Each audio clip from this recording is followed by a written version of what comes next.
जय यीशु की। प्रभु यीशु क्रिस्त में प्यारे भाइयों बहनों, Sunday password to the word इस शीर्षक के अंतर्गत प्रति इतवार की पूजन पद्धति में भाग लेते हुए प्रभु के सुंदर जीवंत वचनों को सुनने के लिए, समझने के लिए, ग्रहण करने के लिए और उन वचनों के अनुसार जीवन बिताने की शक्ति, सामर्थ्य, कृपा, अनुग्रह मांगते हुए एक सुंदर आदर्श क्रिस्तीय जीवन बिताने के लिए मैं आप सभी लोगों का हार्दिक स्वागत करता हूं। आज हम लोग आगमन के काल के तीसरे इतवार में प्रवेश करते हुए आगमन के काल के तीसरे इतवार की पूजन पद्धति में हम सभी भाग ले रहे हैं, भाग लेंगे, भाग लेने की तैयारी कर रहे हैं। और आगमन के तीसरे इतवार के पूजन पद्धति के द्वारा प्रभु हम सबों को आध्यात्मिक तैयारी में आगे बढ़ने के लिए और हमें क्या क्या करना है, अलग अलग लोगों को अलग अलग प्रकार की जिम्मेदारी कार्य सौंपा गया है, जिस पर ध्यान देते हुए जो उचित है, ईश्वर की दृष्टि में जो उचित है, ईश्वर की दृष्टि में जो जरूरी है, जो आवश्यक है, उन कार्यों को करते हुए एक सुंदर, एक ईमानदारी की आध्यात्मिक तैयारी के लिए हम सबों को बुलावा दिया गया है। तो आइए भाइयों बहनों, प्रति इतवार के भांति आज भी हम लोग 7 अलग अलग बिंदुओं के माध्यम से आज के वचनों पर मनन चिंतन करें। सबसे पहला बिंदु है आज के दिन में मनन चिंतन करने के लिए उचित आध्यात्मिक तैयारी करने बुलावा। उचित आध्यात्मिक तैयारी करने के लिए बुलावा। आज के सुसमाचार में हम लोग देखते हैं अलग अलग लोग यूहन्ना बपतिस्ता से पूछती है हमें क्या करना है। अलग अलग लोग पूछते हैं, एक प्रकार की दिलचस्पी जताता है आध्यात्मिक जीवन की ओर। हर कोई पूछता है मुझे क्या करना है, हमें क्या करना है। और अलग अलग लोगों को यूहन्ना बपतिस्ता ने अलग अलग प्रकार की हिदायत दी कि किसको क्या करना चाहिए, चाहे वो चुंगी वसूल करने वाला हो, चाहे वो सैनिक हो या आम जनता हो। उन सबों को यूहन्ना बपतिस्ता ने अलग अलग प्रकार के आध्यात्मिक कार्यकलाप करने के लिए उसने हिदायत दी। आज के दूसरे बिंदु में हम लोग देखते हैं जिसके पास अधिक है वह उसे दे दें, जिसके पास कुछ भी नहीं है। ये सुंदर बात यूहन्ना बपतिस्ता आज के सुसमाचार के द्वारा प्रभु का वचन के तौर पर हम सबों को सिखाता है कि जिसके पास अधिक है उन लोगों को उदारता दिखानी चाहिए, उन लोगों के प्रति जिनके पास कुछ नहीं है, जिनके पास जो तंगी में है, जो दुख में है, जो पीड़ा में है, जो परेशानी में है, जिनके पास कोई सुविधा नहीं है, उनकी ओर अपना दिल खोलते हुए उदारता पूर्वक हम दे दें। इस बात के लिए प्रभु का वचन हम सबों को बुलावा देता है। आज के तीसरे बिंदु में हम लोग देखते हैं चाहे वह भोजन हो या कपड़ा हो, दूसरों के साथ बांटें और सेवा भाव का उदाहरण प्रस्तुत करें। हमारे पास चाहे भोजन अधिक हो या कपड़ा अधिक हो या अन्य कोई चीजें अधिक हो, कुछ भी ना हो, हमारे पास अगर समय हो तो हम दूसरों को दें जिसको हमारी जरूरत है और उनके साथ साझा करें। इस प्रकार से उस प्रभु का प्रेम अपनी सेवा कार्य के द्वारा दूसरों के साथ बांटें और इस प्रकार से प्रभु के नाम की महिमा करें, क्योंकि स्वयं प्रभु यीशु सेवा कराने नहीं बल्कि सेवा करने के लिए आया। प्रभु यीशु का अनुसरण करने के लिए हम सबों को भी वही सेवा भाव को अपनाना और उसको अपने दिन प्रतिदिन के जीवन में लागू करते हुए जीना बहुत ही जरूरी है, बहुत ही आवश्यक। इस बात को हमारे सम्मुख रखा गया है। चौथा बिंदु हम लोग देखते हैं किसी के साथ अन्याय ना करें। बहुत ही सुंदर बात हमारे सम्मुख रखी है, किसी के साथ भेदभाव ना करें, पक्षपात ना करें, अन्याय ना करें। और इस प्रकार के कार्य पर ध्यान रखने के लिए, ध्यान देने के लिए प्रभु अपने वचनों के द्वारा हम सबों को बताता है। इसलिए यूहन्ना ने चुंगी वसूल करने वालों से कहा, न्याय पूर्वक चुंगी वसूल कर लें, अन्याय ना करें, किसी प्रकार का अन्याय ना हो।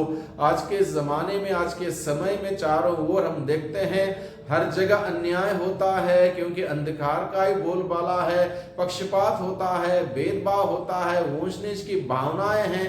ऐसे परिवेश में जो हम सभी जीते हैं, आगमन की इस काल की तैयारी में हम सभी हैं, इन सभी बातों पर ध्यान दें, नजर डालें, कहीं मैं भी ऐसी बातों के अंदर घुसाव तो नहीं हूं, शामिल तो नहीं हूं।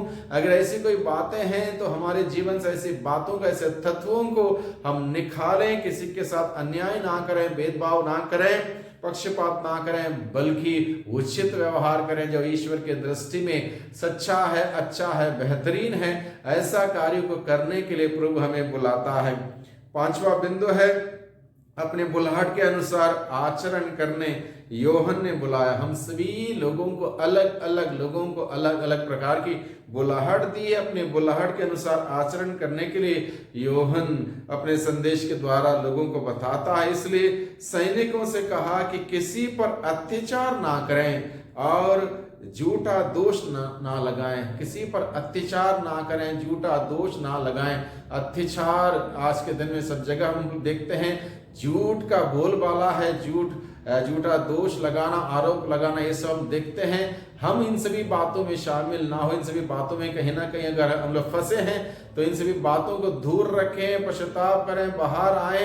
इसलिए ऐसे सारे नकारात्मक तत्वों को अपने जीवन से बाहर करने के लिए प्रभु का वचन हम सबों को बुलाता और कहता, अपने बुलावे के अनुसार हम आचरण करें। जिसने हमें चुना, बुलाया, वो पवित्र है। इसलिए पवित्रता की साधना करें, एक पवित्र जीवन बिताने की ओर अग्रसर हो जाए। जो कुछ भी आप पवित्रता है हमारे सोच में, विचारों में, कार्यों में, बातों में, उठने बैठने में, रहन सहन में, हर प्रकार की अपवित्रता, हर प्रकार की बुराई हमारे जीवन से दूर रखने के लिए प्रभु का वचन आज के दिन में हम सबों को बुलाता है। छठे बिंदु में आज के दिन में प्रभु का वचन हम सबों को बुलाता है, यूहन्ना हमें विनम्रता तथा विनीत बनने के लिए बुलाता है। यूहन्ना हमें विनम्र और विनीत बनने के लिए महत्वपूर्ण एक तत्व है जो हम सभी लोगों के लिए आवश्यक है, विनम्रता का, विनीत बनने का। स्वयं प्रभु यीशु मसीह विनम्र विनीत बन के इस धरती पर आए और यूहन्ना ने उस गुण को अपनाते हुए, विनम्र विनीत बनते हुए प्रभु का कार्य किया, प्रभु के लिए लोगों को तैयार किया। इसलिए जब यूहन्ना बपतिस्मा से पूछा आप कौन हैं, वो किसी प्रकार का घमंड नहीं करता, किसी प्रकार की अपनी बड़ाई नहीं करता, बल्कि विनम्रता से वो कहता है, मैं तो तुम लोगों को जल से बपतिस्मा देता हूं, परंतु एक आने वाले हैं जो मुझसे अधिक शक्तिशाली हैं, मैं उनके जूते का फीता खोलने योग्य भी नहीं हूं। वह तुम लोगों को पवित्र आत्मा और आग से बपतिस्मा देंगे।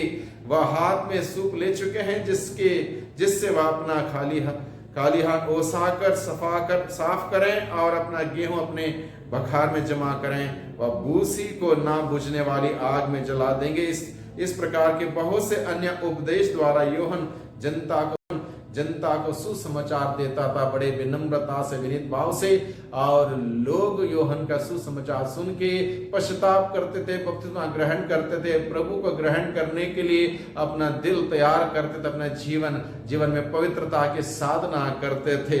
और सातवें बिंदु में हम सबों के लिए मनन चिंतन करने के लिए विषय दिया है, हर समय प्रभु में आनंद मनाएं, क्योंकि प्रभु ने हमें इसी के लिए बुलाया है। इसलिए हम प्रार्थना में लगे रहे। आज के दूसरे पाठ में जो संत पौलुस फिलिपियों के नाम लिखते हुए बताता है, अध्याय 4 से 7 का प्रसंग है, आप लोग प्रभु में हर समय प्रसन्न रहें। हर कोई चाहता है कि प्रसन्न रहें, लेकिन लोगों को मालूम नहीं। संत पौलुस हमें बताता है प्रभु में हम प्रसन्न रह सकते हैं जो बहुतायत से भरा हुआ है, आनंद, खुशी, प्रेम, शांति, क्षमा से भरा हुआ है, उस प्रभु के साथ अगर रहेंगे निश्चित रूप से हम प्रसन्न रह सकते। प्रभु से दूर रह के हम प्रसन्न नहीं रह सकते।